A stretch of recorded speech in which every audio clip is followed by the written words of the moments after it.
राज्यातील 52 लाख शेतकरी बांधवांच्या खात्यामध्ये नमो शेतकरी योजनेचा 8वा हप्ता आणि पीएम किसान योजनेचा 21 हप्ता एकत्रितपणे 4,000 रुपये वाटप करायला सुरुवात सुद्धा करण्यात आलेली आहे। खऱ्या अर्थाने राज्यातील 52 लाख शेतकरी बांधवांची नमोच्या 8व्या हप्त्याची आणि पीएमच्या 21 हप्त्याची या ठिकाणी भरपूर दिवसांची प्रतीक्षा संपत आहे। कारण शेतकरी बांधवांना स्वराज्य संस्थांच्या निवडणुका जाहीर झालेल्या आहेत, म्हणजेच आता निवडणूक जवळ आलेली आहे आणि आचारसंहिता सुद्धा जवळ आलेली आहे। त्या अनुषंगाने सर्व पात्र शेतकऱ्यांच्या खात्यामध्ये दोन्ही हप्त्यांचे 4,000 रुपये आजपासून वाटप करायला सुरुवात सुद्धा करण्यात आलेली आहे। त्यामुळे जर तुम्ही नमो शेतकरी योजनेचे लाभार्थी असाल किंवा पीएम किसान योजनेचे लाभार्थी असाल तर तुम्हाला सुद्धा नमो शेतकरी योजनेचा 8वा हप्ता आणि पीएम किसान योजनेचा 21 हप्ता एकत्रितपणे दोन हप्त्यांचे 4,000 रुपये वाटप सुद्धा होतच आहे। तर या ठिकाणी आपण बघून घेऊयात की नमोचा 8वा हप्ता आणि पीएमचा 21 हप्ता आज कोणकोणत्या जिल्ह्यांमध्ये वाटप होत आहे, कोणकोणत्या शेतकऱ्यांच्या खात्यामध्ये वाटप होत आहे, कोणकोणत्या शेतकऱ्यांचे नमोच्या 8व्या हप्त्याची आणि पीएमच्या 21 हप्त्याची प्रतीक्षा संपत आहे। तर याची संपूर्ण सविस्तर माहिती सांगत आहे। त्यामुळे शेतकरी बांधवांनो ही माहिती पाहिल्याशिवाय हा व्हिडिओ बंद करू नका, अन्यथा तुमचं मोठ्या प्रमाणामध्ये नुकसान होणार आहे, तुमचा तोटा सुद्धा होणार आहे। बघा शेतकरी बांधवांनो, तुम्हाला सुद्धा माहिती असेल की हे जे माहितीचं सरकार आहे म्हणजेच मुख्यमंत्री फडणवीस साहेब, उपमुख्यमंत्री अजितदादा पवार, दुसरे उपमुख्यमंत्री एकनाथ शिंदे साहेब, तर यांचे हे जे सरकार आहे तर हे सरकार राज्यातील महिलांना जास्तीत जास्त पैसे वाटप करत आहे, राज्यातील ज्येष्ठ नागरिकांना जास्तीत जास्त पैसे वाटप करत आहे आणि त्याचप्रमाणे राज्यातील शेतकरी बांधवांना जास्तीत जास्त पैसे वाटप करत आहे। कारण शेतकरी बांधवांना तुम्हाला सुद्धा माहिती असेल की या ठिकाणी सरकारच्या माध्यमातून महिलांसाठी लाडकी बहीण योजना सुरू करण्यात आलेली होती आणि या योजनेच्या माध्यमातून लाडक्या बहिणींना जास्तीत जास्त पैसे वाटप केलेले होते। त्यामुळे लाडक्या बहिणींनी माहितीच्या सरकारला परत एकदा मतदान केलेलं होतं। त्याचप्रमाणे राज्यातील सर्व ज्येष्ठ नागरिक असतील तर या ज्येष्ठ नागरिकांना सुद्धा निवडणुकीच्या अगोदर पैसे दिलेले होते आणि त्याचप्रमाणे शेतकरी बांधवांना सुद्धा आजपासून पैसे वाटपाला सुरुवात सुद्धा करण्यात आलेली आहे। त्यामुळे शेतकरी बांधवांना जर तुम्ही नमो शेतकरी योजनेचे लाभार्थी असाल किंवा पीएम किसान योजनेचे लाभार्थी असाल तर तुम्हाला सुद्धा आजच नमो शेतकरी योजनेचा हप्ता आणि पीएम किसान योजनेचा हप्ता वाटप होत आहे।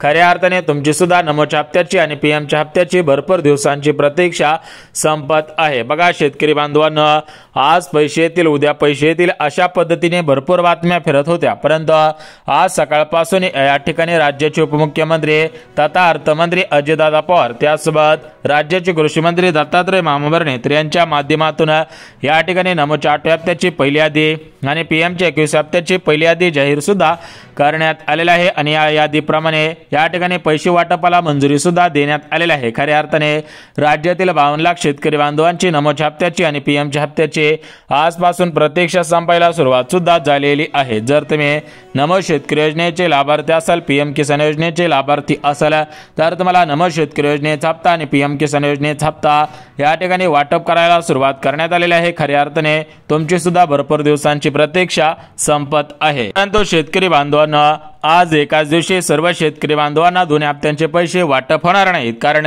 तुम्हाला सुद्धा माहिती असेल की सर्व सरकारी योजनांचे पैसे हे आधार कार्डच्या आधारावरती बँक खात्यामध्ये ट्रान्सफर होत असतात आणि या आधार कार्डची लिमिट एका दिवसाला सरासरी 40 लाख शेतकरी बांधवांची आहे। त्यामुळे शेतकरी बांधवांना आज 40 लाख शेतकरी बांधवांना, उद्या 40 लाख शेतकऱ्यांना आणि परवा दिवशी 40 लाख शेतकरी बांधवांना हे पैसे अशाच पद्धतीने वाटप सुद्धा होणार आहे। त्यासोबत शेतकरी बांधवांना ज्या शेतकरी बांधवांचं 2022च्या पावसामुळे, 23च्या पावसामुळे, 2024 किंवा 2025च्या मान्सूनच्या परतीच्या पावसामुळे मोठ्या प्रमाणामध्ये नुकसान झालेलं असेल तर अशा शेतकरी बांधवांना या ठिकाणी नुकसान भरपाईच्या स्वरूपामध्ये, पीक विम्याच्या स्वरूपामध्ये नुकसान भरपाई, पीक विम्याचे पैसे वाटप करायला सुरुवात सुद्धा करण्यात आलेले आहेत। तर या ठिकाणी आपण बघून घेऊयात की नमोचा 8 हप्ता, पीएमचा 21 हप्ता, त्यासोबत पीक विम्याचे पैसे, नुकसान भरपाईचे पैसे तर आज कोणकोणत्या जिल्ह्यांमध्ये, कोणकोणत्या बँकेमध्ये, कोणकोणत्या शेतकऱ्यांच्या खात्यामध्ये वाटप करायला सुरुवात करण्यात आलेली आहे त्याचीच माहिती या ठिकाणी बघून घेऊया। त्यासोबत ज्या शेतकरी बांधवांनी कर्ज घेतलेले असेल, म्हणजेच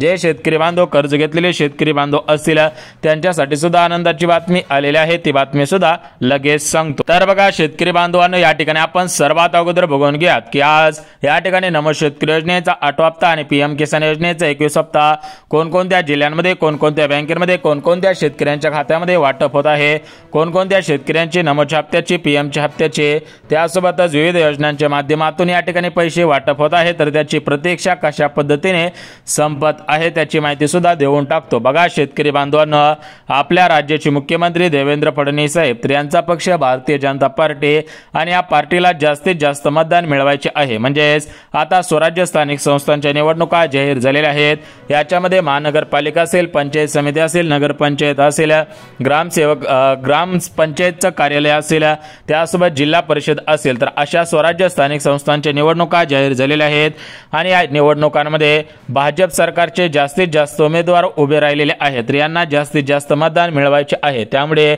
या ठिकाणी मुख्यमंत्री देवेंद्र फडणवीस साहेब यांचा पक्ष भारतीय जनता पार्टी तर या पार्टीच्या माध्यमातून, या पक्षाच्या माध्यमातून जास्तीत जास्त पैसे लाडक्या बहिणींच्या खात्यामध्ये वाटप होत आहेत। बघा लाडक्या बहिणींना तुम्हाला सुद्धा माहिती असेल की बघा कोणतं ना कोणतं मतदान आलं की या ठिकाणी जास्तीत जास्त पैसे सरकार वाटप करत असतं, कारण सरकारला माहिती आहे की आपण जर लाडक्या बहिणींना जास्तीत जास्त पैसे दिले, शेतकरी बांधवांना जास्तीत जास्त पैसे दिले, ज्येष्ठ नागरिकांना जास्तीत जास्त पैसे दिले, तर या ठिकाणी लाडक्या बहिणी असतील, शेतकरी बहिणी असतील, त्यासोबत ज्येष्ठ नागरिकांच्या पत्नी असतील, तर त्या सुद्धा सरकारला जास्तीत जास्त मोठ्या प्रमाणामध्ये मतदान करत आहेत, प्रचंड बहुमताने विजयी सुद्धा करत आहेत। त्यामुळे सरकारच्या माध्यमातून शेतकरी ताईंच्या खात्यामध्ये नमोचा हप्ता, पीएमचा हप्ता वाटप होत आहे।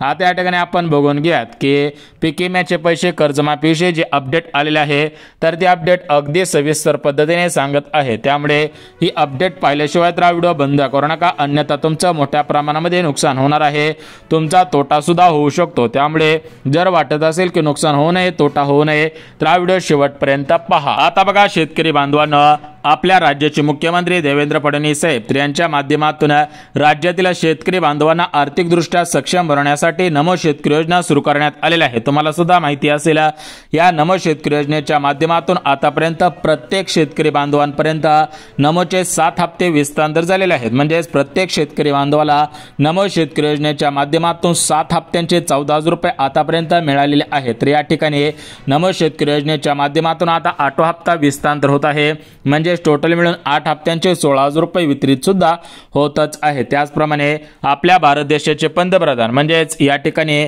3 वेळेस पंतप्रधान ठरलेले नरेंद्र मोदी साहेब यांच्या माध्यमातून सुद्धा पीएम किसान योजनेचा 21 हप्ता वाटप होत आहे। बघा शेतकरी बांधवांनो, मुख्यमंत्री फडणवीस साहेब यांच्या माध्यमातून नमोचा 8 हप्ता आणि पंतप्रधान नरेंद्र मोदी साहेब यांच्या माध्यमातून पीएम किसान योजनेचा 21 हप्ता राज्यातील 52 लाख शेतकरी बांधवांना टोटल मिळून 2 हप्त्यांचे 4,000 रुपये वाटप होत आहेत। परंतु ज्या शेतकरी बांधवांच्या खात्यामध्ये नमोचे मागील हप्ते आलेले नसतील, ज्या शेतकऱ्यांच्या खात्यामध्ये पीएम किसान योजनेचे मागील हप्ते आलेले नसतील, तर अशा सर्व शेतकरी बांधवांना नमोचे मागील हप्ते, पीएम किसान योजनेचे मागील हप्ते आजपासून वाटप करायला सुरुवात सुद्धा करण्यात येत आहे। खऱ्या अर्थाने सर्व शेतकरी बांधवांची भरपूर दिवसांची प्रतीक्षा संपत आहे। तर या ठिकाणी आपण बघून घेऊयात की आज कोणकोणत्या जिल्ह्यांमध्ये कोणकोणत्या शेतकऱ्यांच्या बँक खात्यामध्ये कोणत्या बँकेमध्ये पैसे जमवत आहेत, कोणत्या बँकेमध्ये नमोचा हप्ता, पीएमचा हप्ता येणार नाहीत, कोणत्या शेतकरी बांधवांनी वाट पाहू नये, आणि त्यासोबत काही महत्त्वाचे अपडेट आहेत ते अपडेट सुद्धा लगेच सांगतो। परंतु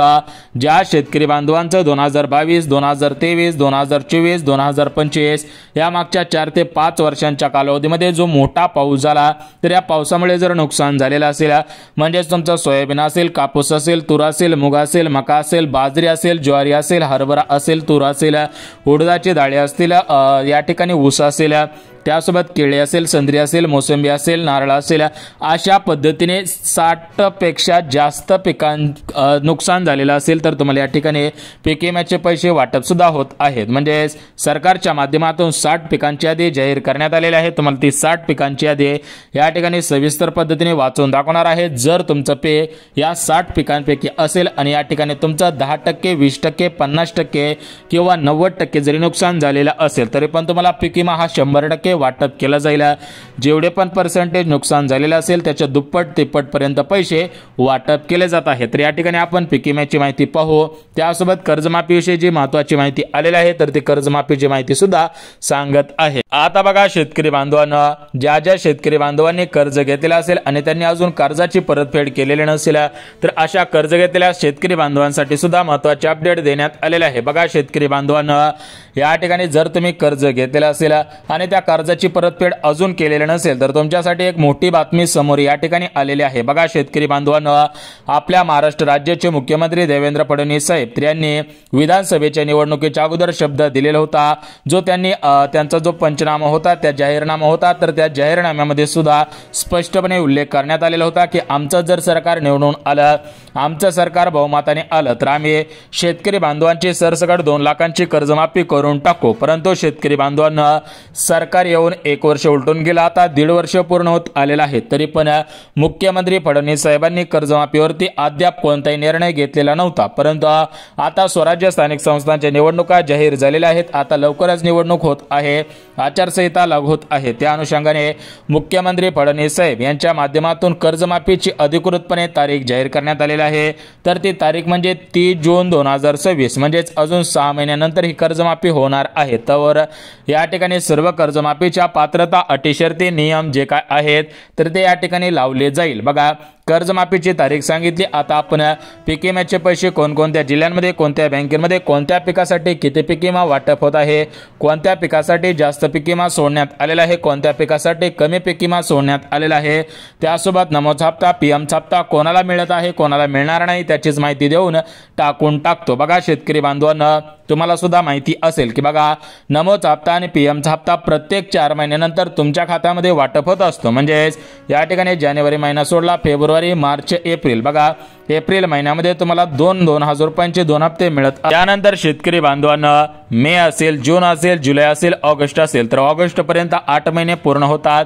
8 महिने पूर्ण झाल्यानंतर परत एकदा 2 हप्ते वाटप होतात। म्हणजेच या ठिकाणी 4 महिने झाल्यानंतर 2 हप्ते, परत 4 महिने झाल्यानंतर 2 हप्ते, आणि आता या ठिकाणी नोव्हेंबर संपून गेलेला आहे, आता डिसेंबर महिना सुद्धा या ठिकाणी येत आहे। त्या अनुषंगाने सर्व शेतकरी बांधवांना 2 हप्त्यांचे पैसे वाटप होणार आहेत। बघा शेतकरी बांधवांना, या ठिकाणी आपण बघून घेऊयात की आज, उद्या आणि परवा या 3 दिवसांमध्ये पीक विम्याचे पैसे, नमोच हप्ता, पीएम हप्ता कोणकोणत्या जिल्ह्यांमध्ये, कोणकोणत्या शेतकऱ्यांच्या खात्यामध्ये वाटप करण्याचे आदेश देण्यात आलेले आहे। सरकारच्या माध्यमातून जी महत्त्वाची माहिती आलेली आहे, तर ही महत्त्वाची माहिती काय आलेली आहे, कोणत्या शेतकरी बांधवांना पैसे मिळणार नाहीत, कोणत्या शेतकरी बांधवांनी वाट पाहून उपयोग होणार नाही, तर त्याची संपूर्ण सविस्तर माहिती सांगत आहे। त्यामुळे ही माहिती पाहिल्याशिवाय हा व्हिडिओ बंद करू नका, अन्यथा जर तुम्ही ही माहिती अर्धवट पाहिली आणि या ठिकाणी व्हिडिओ बंद केला तर तुमचं मोठ्या प्रमाणामध्ये नुकसान होऊ शकतं, या ठिकाणी तुमचा मोठ्या प्रमाणामध्ये तोटा होऊ शकतो। त्यामुळे जर तुम्हाला वाटत असेल की आपला तोटा होऊ नये, आपलं नुकसान होऊ नये, तर हा व्हिडिओ शेवटपर्यंत पहा। तुम्हाला सुद्धा नमोच हप्ता, पीएम हप्ता कशा पद्धतीने वाटप होत आहे, कोणाला मिळणार नाही याची माहिती सुद्धा या ठिकाणी देत आहे। त्यामुळे ही माहिती संपूर्ण सविस्तर पद्धतीने पाहायची आहे। ही माहिती पाहिल्यानंतर तुम्हाला सुद्धा समजणार आहे, कारण शेतकरी बांधवांना नमोच हप्त्यासाठी, पीएम हप्त्यासाठी सुद्धा काही महत्त्वाचे नियम लागू करण्यात आलेले आहेत। आणि या ठिकाणी ही जी पेमेंटची पद्धत आहे, म्हणजेच हे जे सरकार पैसे वाटप करत आहे, तर याची पद्धत सुद्धा वेगळ्या पद्धतीने आलेली आहे, ती पद्धत सुद्धा लगेच सांगतो। आता बघा शेतकरी बांधवांना, हे सरकार काय करत आहे, बघा या ठिकाणी विकास कामे भरपूर मोठ्या प्रमाणामध्ये करत आहे। त्यासोबत राज्यातील महिलांना सक्षम बनवणे, राज्यातील शेतकरी बांधवांना सक्षम बनवणे, राज्यातील ज्येष्ठ नागरिकांना सक्षम बनवणे, विधवा ताई असतील, अपंग ताई असतील, निराधार ताई असतील तर त्यांना सक्षम बनवणे, अशा पद्धतीची महत्त्वाची कामे हे सरकार करत आहे। त्यामुळे या सरकारला विधवा ताई असतील, लाडक्या बहिणी असतील, शेतकरी बांधव असतील, ज्येष्ठ नागरिक असतील तर हे प्रचंड मोठ्या प्रमाणामध्ये बहुमताने विजयी करत आहेत। आणि हे सरकार सुद्धा शेतकरी बांधवांना जास्तीत जास्त अनुदान वाटप करत आहे। तर बघा शेतकरी बांधवांना, लाडके बहीण योजनेचा नोव्हेंबर महिन्याचा हप्ता वाटप करण्याचा या ठिकाणी परिपत्रक काढण्यात आलेला आहे। आदिती तटकरे मॅडमने तशा प्रकारची माहिती दिलेली आहे। त्याचप्रमाणे शेतकरी बांधवांना नमोच हप्ता आणि पीएम हप्ता तुमच्या खात्यामध्ये 2 हप्त्यांचे पैसे वाटप होत आहेत। या ठिकाणी सरकारच्या माध्यमातून जी अधिकृतपणे तारीख जाहीर करण्यात आलेली आहे, तर ती तारीख म्हणजे तुमच्या खात्यामध्ये डिसेंबरच्या अगोदर पैसे वाटप होणार आहेत। म्हणजे नोव्हेंबर आणि डिसेंबर, बघा हे 2 महिने ठरवण्यात आलेले होते, परंतु आता नोव्हेंबर महिना संपत आलेला आहे। त्यामुळे डिसेंबर महिन्यामध्ये सर्व शेतकरी बांधवांना या पैसे मिळून जातील। निवडणूक आणि आचारसंहिता लागू होण्याच्या अगोदर पैसे जमा होतील। फक्त आधार कार्ड बँकेला लिंक करून ठेवा आणि महत्त्वाची कामे केलेली नसतील तर ती कामे सुद्धा करून ठेवायची आहेत।